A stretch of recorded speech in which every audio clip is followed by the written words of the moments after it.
terhadap keberadaan gereja yang ada di Joyotakan.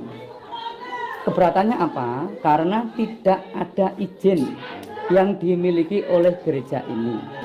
Selanjutnya, kami juga memohon untuk Bapak Ibu tidak lagi mendirikan gereja yang ada di sini dan tidak menempati ini dan tidak menempati yang ada di wilayah ini.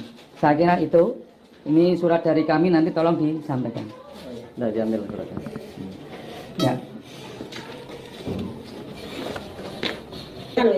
Ya, nanti saya sampaikan. Ini minta semohon Bapak. Kasih Tuhan Yesus Kristus. Saya dapat kiriman video dan ditanya. Video itu berkaitan dengan pembubaran orang-orang Kristen atau umat Tuhan beribadah dibubarkan oleh orang-orang yang tidak suka dengan umat Tuhan beribadah.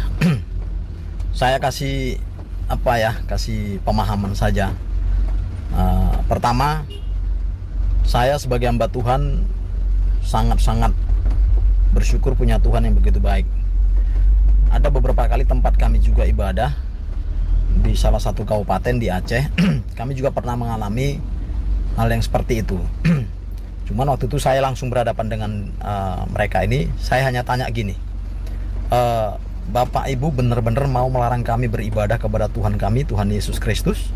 Mereka mengatakan iya. Dan ada seorang bapak yang berhadapan langsung, dia dengan keras menolak keras tentang ibadah itu. Ya sudah, tidak apa-apa. Tapi saya bilang, ibadah ini kami lakukan, ini perintahnya Tuhan Yesus, Tuhan saya.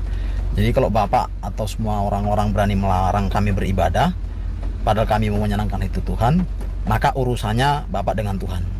Kami nggak apa-apa, nggak ibadah, mau ibadah pribadi masing-masing berdoa, tapi biarlah Bapak yang berurusan dengan Tuhan. Lalu kami bubar, anggota saya suruh bubar. Nah itu jam 3 sore kami ibadah. Nah jam 4 tepat kami dapat kabar bahwa orang yang berhadapan dengan saya, dengan kami lah, Bapak itu meninggal dunia.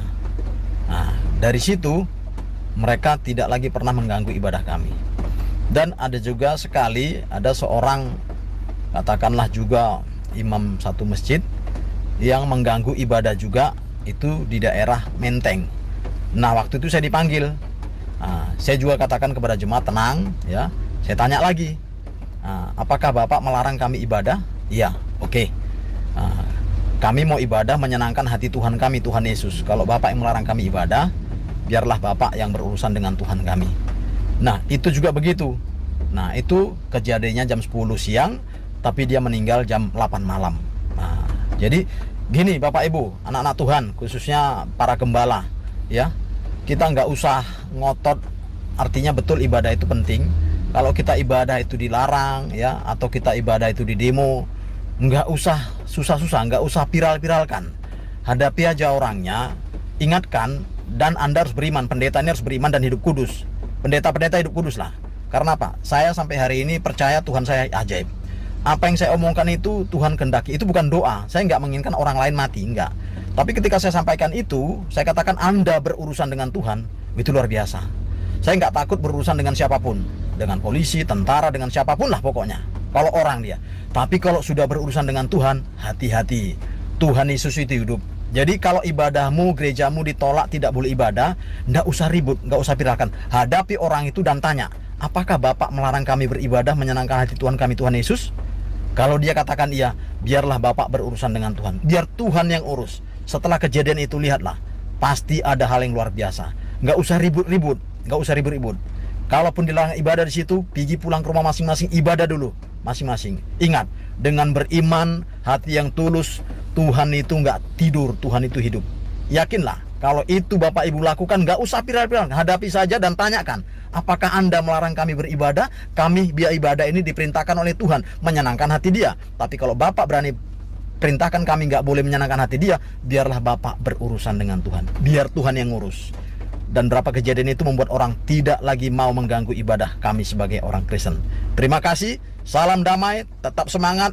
Dengan panggilan Tuhan, setia sampai Tuhan panggil, maka kita ada di surganya yang kudus.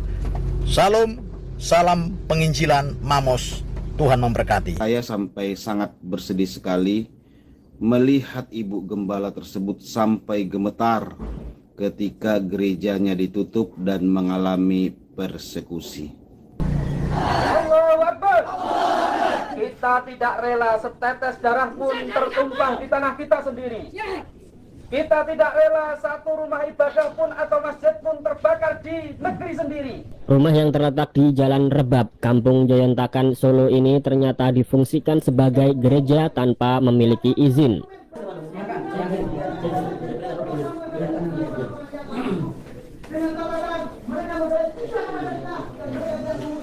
Siap.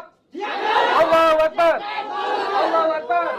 Karena itu umat Islam di Solo mendatangi gereja Gidi yang berada di Joyontakan ini untuk menyampaikan sikapnya.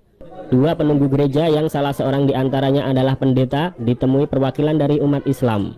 Pendeta itu berjanji akan menutup gerejanya dan tidak akan menggunakan untuk aktivitas lagi. Ya, gini Bapak Ibu, ya kami mewakili dari Laskar Umat Islam Surakarta Dan seluruh elemen umat Islam Surakarta. dan seluruh elemen umat Islam Surakarta. Pertama, kami ingin menyampaikan keberatan terhadap keberadaan gereja yang ada di Joyotakan. Keberatannya apa? Karena tidak ada izin yang dimiliki oleh gereja ini. Selanjutnya, kami juga memohon untuk Bapak Ibu tidak lagi mendirikan gereja yang ada di sini Dan tidak menempati ini. dan tidak menempati yang ada di wilayah ini. Saya kira itu. Ini surat dari kami, nanti tolong disampaikan. Nah, diambil suratnya. Ya. Iya, ya. Nanti saya sampaikan. Ini minta mohon Bapak Untuk polisi semuanya, masuk silakan, Pak. dibacakan. Ya. Dengan Pak polisi supaya masuk jadi nggak punya KTP ini.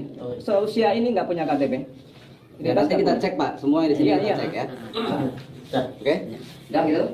Sanggup untuk tidak menempati ini? Iya. Pendeta, Yus, sanggup? Sanggup tidak? Sanggup. Ya. Yang tegas kalau bilang. Sanggup apa? Sanggup apa? Sanggup gimana? Hah? Hei, yang tegas, yang tegas. Sanggup tidak menempati tempat. Nah, jadi itu dia videonya ya teman-teman. Terima kasih sudah menonton video ini. Dan apa yang perlu kita lakukan, apa yang harus kita lakukan ketika ada orang-orang yang mempersekusi tempat ibadah kita atau yang membubarkan tempat ibadah kita, membubarkan persekutuan ibadah, maka yang perlu kita lakukan adalah kita harus berdoa kepada Tuhan. Kita harus mengatakan kepada mereka, apakah kamu mau berurusan dengan Tuhan? Maka seperti yang dikatakan pendeta dari awal tadi, bahwa ketika kita mengatakan bahwa mereka berurusan dengan Tuhan kita yang hidup, yaitu Yesus Kristus, maka nantikanlah bagaimana pekerjaan Tuhan, bagaimana Tuhan menegur mereka, bagaimana Tuhan berbicara kepada mereka. Dan itu yang terjadi teman-teman, yaitu perlu kita hidup dengan iman dan hidup kudus seperti yang disampaikan oleh pendeta tadi. Kita perlu hidup benar. Jadi ketika kita hidup benar di hadapan Tuhan, maka apa yang ada di hati kita, apa yang kita sampaikan kepada Tuhan, pasti Tuhan mendengarkan. Jadi itu terjadi teman-teman. Pasti Tuhan akan membalas setiap orang menurut perbuatan mereka.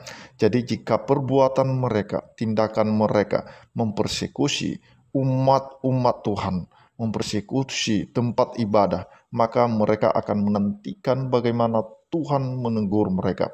Nah, jadi memang kita tidak bisa mengharapkan lagi yang namanya keadilan bagi kita yang minoritas. Karena ini terjadi dari tahun ke tahun, dari bulan ke bulan, dari minggu ke minggu bahkan. Nah, tetapi apa yang terjadi? Apakah kita mendapat keadilan? Kita berdoa saja di rumah, menyanyikan lagu rohani di rumah. Kalau sempat mereka mendengarkannya, mereka mendatangi kita dan mereka membubarkan doa kita. Nah, padahal Permadi Arya sudah berkali-kali menyampaikan di stasiun TV teman-teman ya, bahwa kalau orang Kristen berdoa di rumahnya itu tidak perlu izin atau ibadah-ibadah rumah. Mungkin itu kelompok sel kecil yang dimana terdiri dari beberapa orang yang bersekutu di situ, dan itu tidak perlu izin. Masa kita berdoa di rumah kita sendiri dengan harus meminta izin kepada pemerintah setempat, kecuali kalau gedung gereja yang besar, maka harus wajib ada izinnya. Dan juga kita lihat tadi dalam kejadian yang ada di Solo, kita lihat bagaimana Ibu Gembala di situ gemetar dengan hati yang mungkin dia ketakutan ya teman-teman, karena ada beberapa orang atau sekelompok umat tadi mendatangi itu. Bahkan kita lihat ada pun polisi di situ ya. Tetapi ada pun polisi di situ, pihak penegak hukum di situ, kita tidak berharap akan bisa kita beribadah dengan tenang, karena polisi pun itu bisa ditekan oleh banyak orang, oleh umat yang begitu banyak yang suka mengkafir-kafirkan orang. Nah, jadi kita tidak bisa berharap lagi adanya keadilan bagi kita untuk bisa beribadah sesuai dengan kepercayaan kita masing-masing. Nah, jadi sekalipun itu kebebasan beragama itu sudah dilindungi oleh undang-undang, tetapi kita tetap masih kesulitan. Tetapi apa yang perlu kita lakukan? Kita terus berdoa kepada Tuhan bahwa apa yang Tuhan sudah sampaikan dalam firman-Nya itu pasti akan terjadi. Jadi itu saja yang perlu saya sampaikan teman-teman. Kiranya Tuhan Yesus memberkati kita semua. Shalom.